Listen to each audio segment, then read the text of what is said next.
as palavras do Senhor Jesus, Mateus 12:39.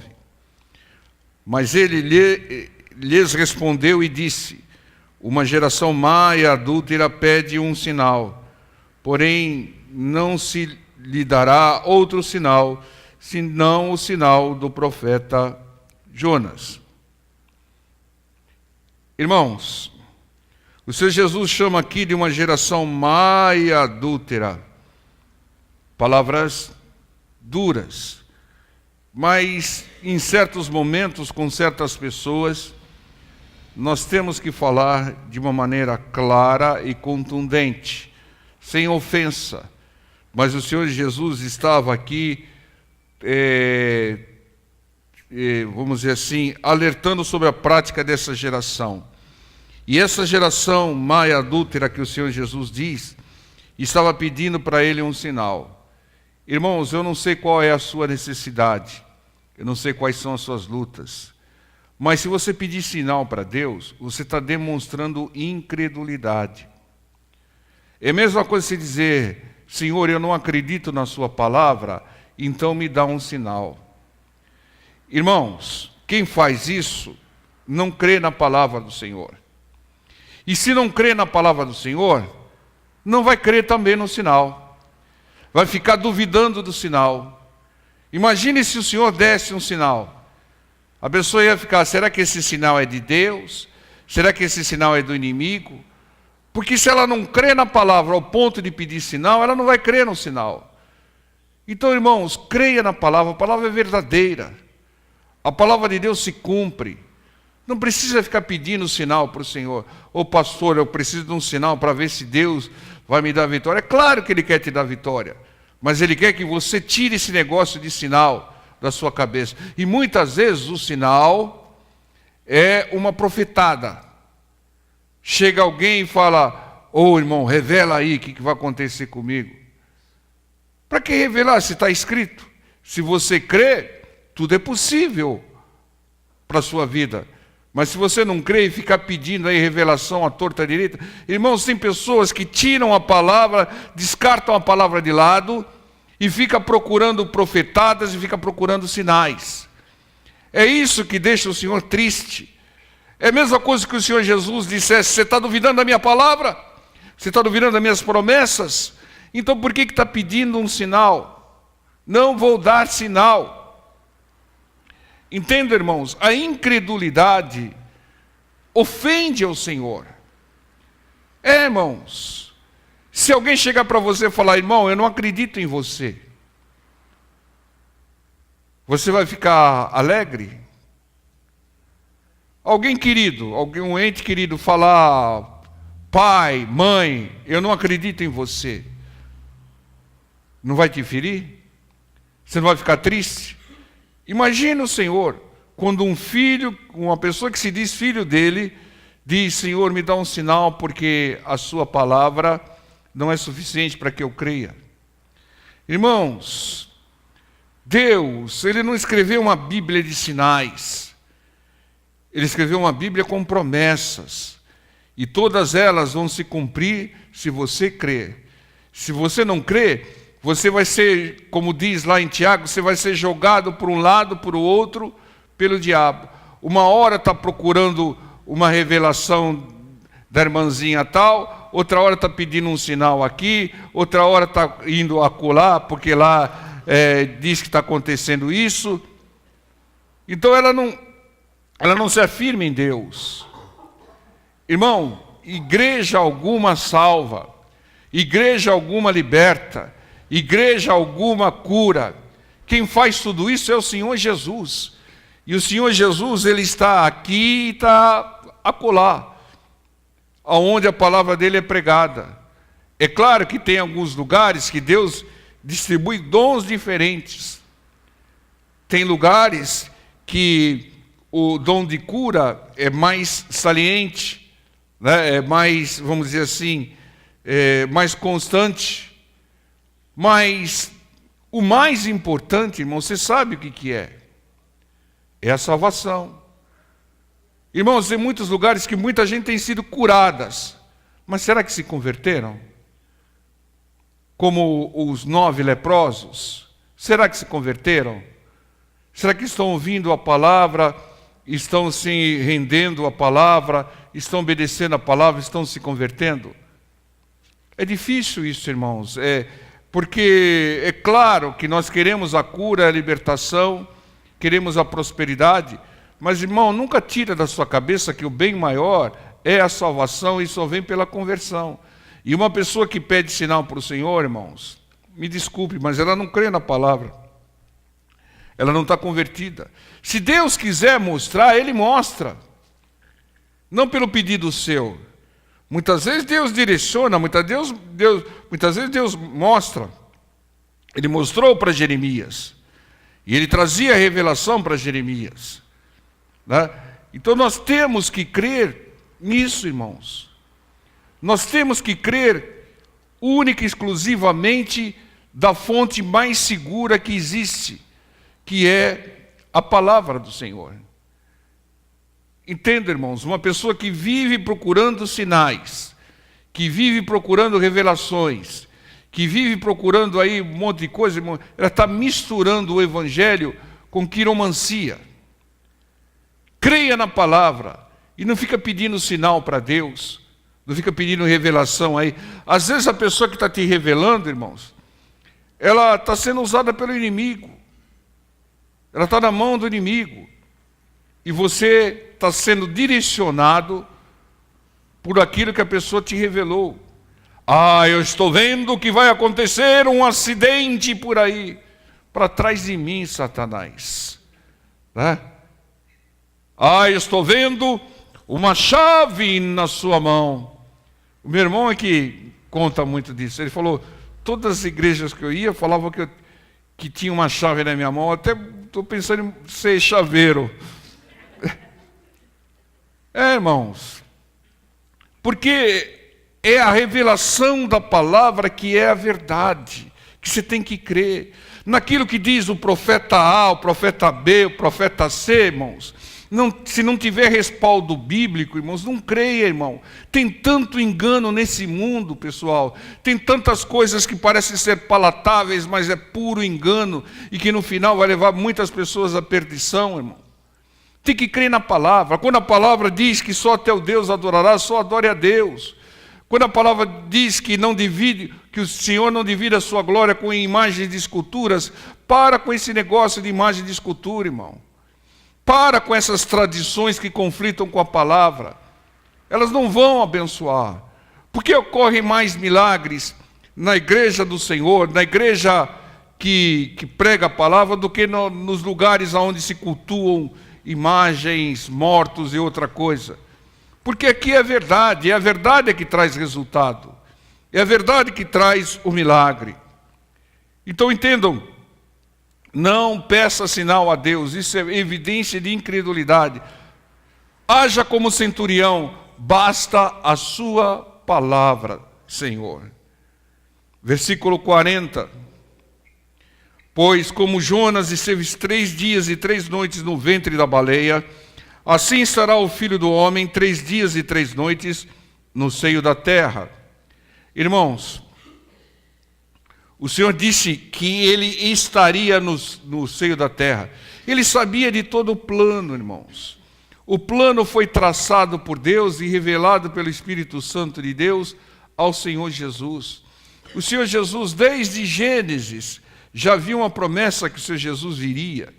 Depois, 400 anos antes de Ele vir, veio as profecias de Isaías dizendo que Ele viria. Tudo que é promessa de Deus se cumpre, e Ele veio. E Ele veio e Ele fez uma obra fantástica. Em 3 anos e meio, Ele fez uma obra fantástica. Depois do batismo, Ele se preparou durante 30 anos para fazer uma obra em 3 anos e meio. E veja, irmãos, como é importante o preparo. O preparo é mais importante para que você conclua a obra com sucesso. Então, se o Senhor Jesus crescia em sabedoria, nós temos que crescer em sabedoria, crescer no entendimento da palavra. Tudo era revelado pelo Espírito Santo, assim como o Espírito Santo nos revela hoje. Então, entenda, irmãos, o Senhor sabia de tudo o que ia acontecer. E ele disse que ele estaria, assim como Jonas esteve 3 dias lá no ventre da baleia, que ele estaria no ventre da terra, no seio da terra. Ou seja, ele desceu às profundezas. Ele desbaratou lá o reinado, pseudo-reinado de Satanás. E ele tomou as chaves do inferno, como revela em outros textos. E ele fez os mortos ressuscitarem, aqueles mortos daquela época. Isso está lá em Mateus 27:52, que os mortos saíram dos túmulos quando ele desceu à terra. Entenda, irmãos, a obra do Senhor foi uma obra fantástica. Parte da obra do Senhor ele fez em corpo, e parte ele fez em espírito. Entenda, hoje ele está agindo em espírito, hoje ele não está mais em corpo entre nós. Você não vai ver o Senhor Jesus andando por aí, não. Ele está à direita de Deus Pai, mas ele está em espírito através do Espírito Santo de Deus, que ele enviou, que ele disse que enviaria. E o Espírito Santo de Deus é que nos dirige. É o Espírito Santo de Deus que escreveu a Bíblia, usando homens, usando a mão de homens. Mas foi ele que inspirou, ele que ditou. E o Espírito Santo de Deus, ele nos revela. Porque a Bíblia não é só para ser lida, a Bíblia tem que ser examinada. O Senhor Jesus não mandou ninguém ler a Bíblia, o Senhor Jesus disse: examinai as Escrituras. Examinar significa garimpar, examinar significa procurar as revelações de Deus. Porque são as revelações do Espírito Santo de Deus que vai nos abençoar, se você crer. Se você descartar, falar, não, isso é coisa de pastor, é coisa de... Não tem como aquilo agir, porque tudo é movido por fé. Como a gente tem feito uma analogia aí, a fé é uma moeda, mais valiosa do que o euro, do que o dólar, do que a libra. É uma moeda, mas não é uma moeda para a terra, é uma moeda para o reino dos céus. Você não consegue adquirir nada de Deus sem a moeda da fé, sem pagar com fé. Ô pastor, eu preciso de uma bênção, eu não tenho fé. Então preste emprestado. Presta a fé emprestado por alguém que tenha, para alguém que interceda por você. Entende, irmãos? É essa a direção de Deus. É isso que Deus nos revela, que tudo está determinado. Deus traçou um plano para a sua vida, irmão. Quer queira você crer ou não, o plano está traçado. E Deus, ele age para cumprir esse plano, porque o plano de Deus é perfeito. As metas, os objetivos de Deus são perfeitas. Os propósitos do Senhor também. Você de Deus, entregou a vida a Deus. Quando você entregou a vida para o Senhor Jesus, você entrou, se enquadrou no plano dele. Você saiu da beira do caminho e entrou no caminho. E aí Deus tem trabalhado em você. Mas a pessoa que não aceita o Senhor Jesus, ela está à beira do caminho. Ela não se enquadrou, ela não se encaixou, ela não assumiu o plano de Deus. Esse é o grande problema. Ela está ao léu, sendo manipulada pelo inimigo. Mas o plano de Deus para a vida dela existe. E Deus vai mover tudo aquilo que é possível, tudo aquilo que não contrariar a sua palavra, para trazer essa pessoa para o seu plano. Nós estamos no plano de Deus, porque nós aceitamos a Jesus, descemos as águas. A palavra de Deus diz que nem todos são filhos de Deus.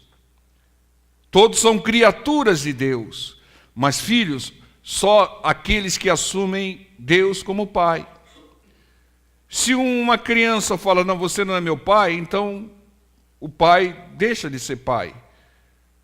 Pode ser legalmente no papel, mas no coração dessa pessoa não é. Então entenda, irmãos, aquele que aceita Jesus Cristo, desce as águas, procura obedecer a palavra, ele se coloca como filho. E ele tem direito à herança. Ele tem direito às promessas de Deus. E Deus faz caminhar o plano que Ele tem para essa pessoa. Irmão, você veio aqui em função do seu plano. Você não veio passear. Você não veio aqui, não, eu vou estudar, vou casar, e depois vou trabalhar, vou crescer, vou me aposentar, vou viajar, depois eu vou envelhecer e depois vou morrer. Não. O plano de Deus é diferente, irmãos. Ele colocou algo diferente em você e Ele vai usar essa diferença para abençoar a muitos. Não há um ser humano igual ao outro. Todos somos diferentes, né? Ninguém tem o mesmo DNA. Ninguém tem a mesma impressão digital. E não é só essa diferença. A diferença nas características, a diferença no coração, no entendimento, na mente, a diferença de habilidades, a diferença de dons. E Deus quer usar, irmão. Deus quer usar o seu dom, a sua habilidade para abençoar muitos. É isso que as pessoas precisam entender, que tudo está planejado. E o Senhor Jesus sabia do plano. Ele sabia que Ele desceria à terra. Ele sabia que ia ser crucificado. Por que lá no Getsemane, ele disse, a minha alma está profundamente triste até a morte. E ali ele orou, ele suou sangue. Né? Por que ele passou por esse momento intenso de sofrimento? Porque ele sabia de tudo que ia acontecer, porque o Espírito o revelava, e ele sabia que estava na iminência de começar o seu martírio. Logo depois, ele foi preso. E aí começou a tortura. Imagine, irmão, se você soubesse que iam te prender, iam te chicotear mais do que 39 vezes, porque dava 39 e depois dava mais 39. Porque a lei era 40. Então eles interrompiam em 39 e depois começava tudo de novo, para não chegar no 40. Né? E iam colocar uma coroa de espinho na sua cabeça, iam cuspir na sua cara e iam te crucificar. Se você soubesse disso, irmão, você não dormia mais, né? Você ia ficar, meu Deus do céu, está chegando a hora, meu Deus do céu. Irmão, o Senhor Jesus sabia tudo que ele ia passar. Por isso, e ele tanto sabia, que ele pediu uma alternativa, que o sofrimento era tanto, que ele pediu uma alternativa para o Pai. Pai, se possível, afasta de mim esse cálice do sofrimento. Se não for possível, Pai, que se cumpra a sua vontade. Né? Mas o Pai afastou o cálice do Filho? Não, porque o plano de Deus é perfeito, irmão. Deus não ia mudar o plano. Ele não mudou o plano nem para o seu Filho querido, que tanto o amava, que nunca pecou, que cumpria tudo aquilo que ele determinava. Então ele não vai mudar o seu plano. Não queira, irmão, moldar Deus, trazer Deus para o seu entendimento pequeno, tacanho. Não, irmão. Não é aquilo que você imagina, é aquilo que Deus estipulou. Irmãos, talvez você não creia nisso em vida, mas na hora que chegar lá os 7 palmos, né, você vai ver que é verdade, porque está escrito, e se está escrito, se cumpre. Versículo 41. Os ninivitas ressurgirão no juízo com essa geração, e a condenarão porque se arrependeram com a pregação de Jonas. Eis que está aqui quem é mais do que Jonas. O Senhor Jesus é muito mais do que Jonas. Aliás, nós pregamos a respeito de Jonas algumas verdades. Mas os ninivitas se converteram pela pregação de Jonas num dia. 120 pessoas se converteram. Pessoas que eram bárbaras, né? Pessoas que exterminavam outras pessoas, penduravam com uma estaca no poste. Pessoas que se converteram. E essas pessoas, diz a palavra, que no dia do juízo julgarão e condenarão aqueles que tiveram inúmeras oportunidades e não se renderam ao Senhor. O povo de Nínive teve uma oportunidade, uma pregação de Jonas e se converteram. Tem pessoas que estão muito tempo ouvindo as verdades do Senhor e não se convertem. Não obedecem a palavra, questionam a palavra. Entendo, irmãos? Isso é fundamental. Vai haver um dia do juízo, o grande tribunal de Cristo, e lá aqueles que se converteram com uma pregação, aqueles que eram estrangeiros, né, que não eram judeus, vão condenar aqueles que tiveram inúmeras oportunidades e não creram. Entenda, irmãos? Quanto mais oportunidade Deus se der, mais você vai ser cobrado. Porque aquele que foi dado muito, muito se lhe cobrará, diz a palavra do Senhor. Nós temos o privilégio de receber a palavra do Senhor, o entendimento da palavra do Senhor. E nós temos que crer e agradecer. Versículo 42 diz, a rainha do meio-dia. Quem é a rainha do meio-dia? Rainha de Sabá. Se levantará no dia do juízo com esta geração e a condenará, porque veio dos confins da terra para ouvir a sabedoria de Salomão. E eis que está aqui quem é mais do que Salomão. Se Jesus disse que era mais do que Judas, e era mais que Salomão, principalmente em sabedoria. Então, está dizendo aqui, irmãos, que no dia do juízo, de novo, a rainha de Sabá, que era uma estrangeira e que creu em Deus através de ver o reino de Salomão, a palavra diz que ela perdia o fôlego de ver as coisas, né? Ela também vai condenar os incrédulos, que receberam muito e não creram no Senhor. Entenda, irmãos, o Senhor diz, eu sou mais que Salomão. Não há ninguém maior do que o nosso Deus e do que o nosso Senhor e Salvador Jesus Cristo. Né? Ninguém. Né? Então, o que o Senhor está dizendo aqui é que nós não devemos desperdiçar oportunidades de obedecer à palavra do Senhor, né? de acatar aquilo que Deus tem revelado. Irmãos, aquilo que está na palavra, irmãos, não está à toa, é para ser obedecido. Tem direção de Deus em tudo, irmão. Não queira com o seu entendimento, com a sua vontade, querer suprimir algumas coisas, ou com o seu interesse, querer acrescentar alguma coisa, ou querer mudar, distorcer a palavra, para que ela se adeque àquilo que você pensa. Não, irmão, aquilo que você pensa, esquece. O que é importante é aquilo que Deus revela. Depois você vai meditar em cima daquilo que Deus revela. Entendam? A nossa vontade e o nosso entendimento é limitado. Ele é manipulado pelo inimigo. O inimigo às vezes coloca pensamento na sua mente que não são seus. E se você crê e for dirigido por esses pensamentos, né, você vai ter um problema. Porque todos os pensamentos que o inimigo lança na sua mente, todos, conflitam com a palavra de Deus. São um obstáculo à palavra de Deus. Contrariam a palavra de Deus. O diabo nunca vai colocar um pensamento na sua cabeça que concorda com a palavra do Senhor. Né? Ele vai colocar aquilo que conflita com a palavra do Senhor. Para que você comece a imaginar, comece a crer, comece a agir e peque. Porque contrariar a palavra é pecado, queiramos ou não. Versículo 43 diz, aqui tem um grande ensinamento, irmãos. Amém, povo de Deus? E quando o espírito imundo sai do homem, anda por lugares áridos, buscando repouso e não o encontra.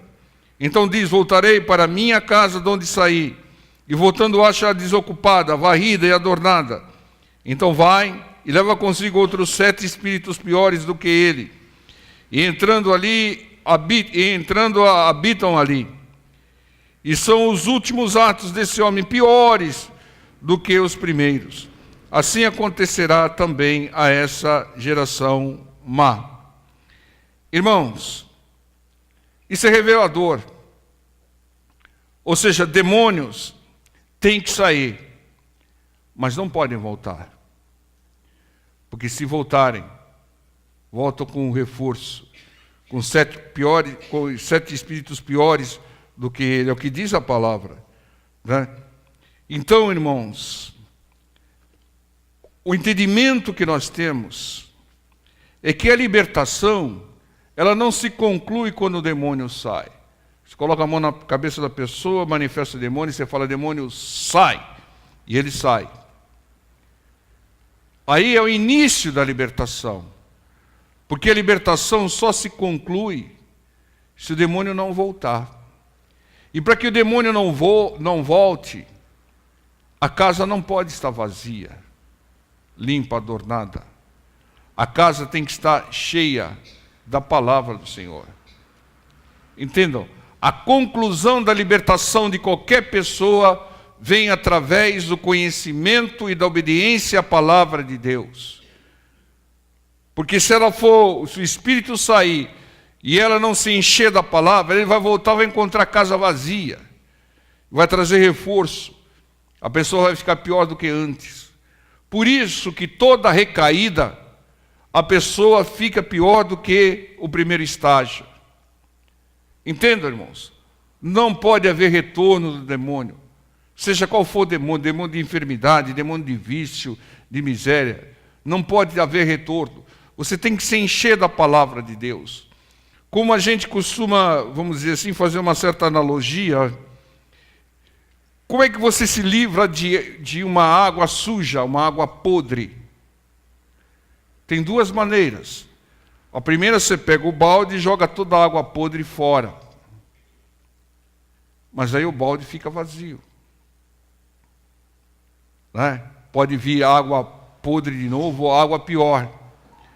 Mas se você usar o segundo método, se você colocar uma mangueira com água limpa, água pura, drenando sobre aquele balde de água podre, vai chegar um ponto que não vai haver mais água podre e o balde vai estar cheio de água limpa. Esse processo é mais seguro. Quando você ouve a palavra do Senhor, vai ouvindo a palavra do Senhor, as revelações de Deus, vai orando a Deus, vai louvando a Deus, você está enchendo o balde com água limpa. E a água suja vai saindo do seu coração.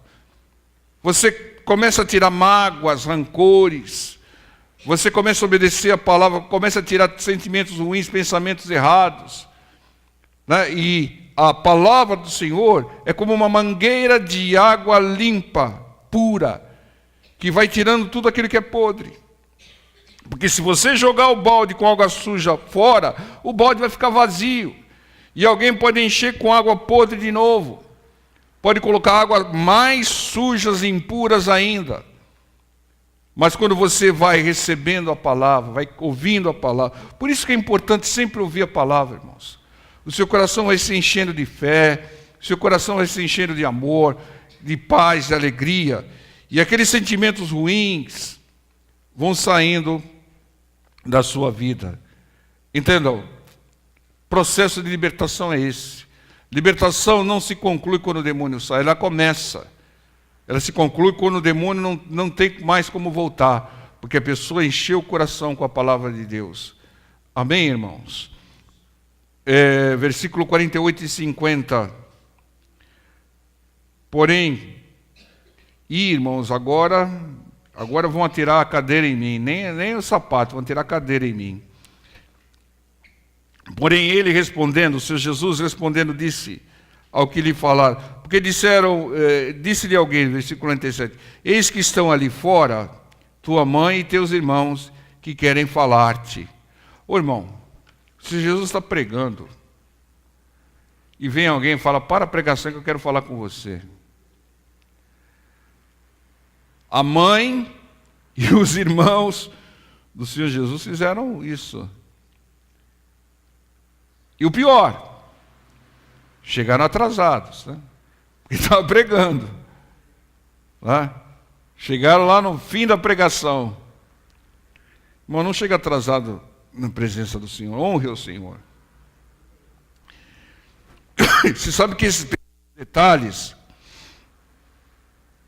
mostram para Deus e mostram também para aquele que é de Deus quem reverencia, quem respeita e quem ainda não respeita, mas vai respeitar.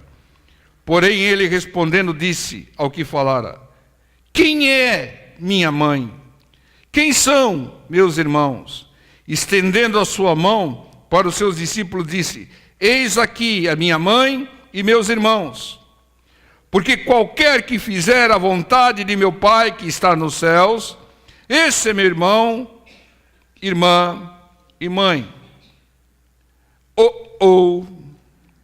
Né? O Senhor Jesus disse que aquele que ouve e obedece a palavra, esses são da nossa família. Irmãos, a nossa família, ninguém tira o sapato em mim. E nem a cadeira. Mas a nossa família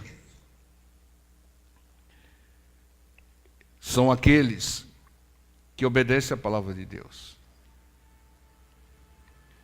Pode ser mãe em sangue, irmão em sangue, né? Pode ser isso, aquilo, mulher, marido. Mas isso é uma família terrena, uma família temporária, porque todos um dia irão. Mas a família eterna são todos aqueles que obedecem a palavra do Senhor. Imagine, irmão, você tem lá um irmão em sangue que tripudia da palavra, brinca, zomba com a palavra, até te agride por causa da palavra. Irmão, essa pessoa pode ser o seu irmão terreno, mas não é o seu irmão, não é da sua família eterna. É isso que o Senhor Jesus está dizendo. A minha família, né? Qualquer que fizer a vontade de meu Pai, qualquer que obedecer a palavra do meu Pai, que está nos céus, esse é meu irmão, irmã e mãe. Por quê? Porque quem obedece a palavra de Deus tem a vida eterna. Então ele vai ser eternamente a sua família. Porque essa família que está em corpo é temporária. Ela vai acabar. Ela vai acabar. Vai ficar os herdeiros, mas a família vai acabar. Tudo que é visível, um dia vai acabar. E aquilo que é invisível vai surgir. O reino dos céus para nós hoje é invisível. Deus para nós hoje é invisível. Mas o dia que você fechar os olhos no Senhor, na palavra, e for levado pelos anjos, tudo que era invisível vai surgir. Você vai ver o reino dos céus, né? E você vai desfrutar da presença do Senhor. Ah, mas eu vou ver. O Senhor Jesus falou por um ladrão na cruz: hoje mesmo estará comigo. Vou estar junto de ti lá no paraíso. Comigo, ele falou. Junto de ti, nós estaremos com o Senhor lá no paraíso. Amém, igreja?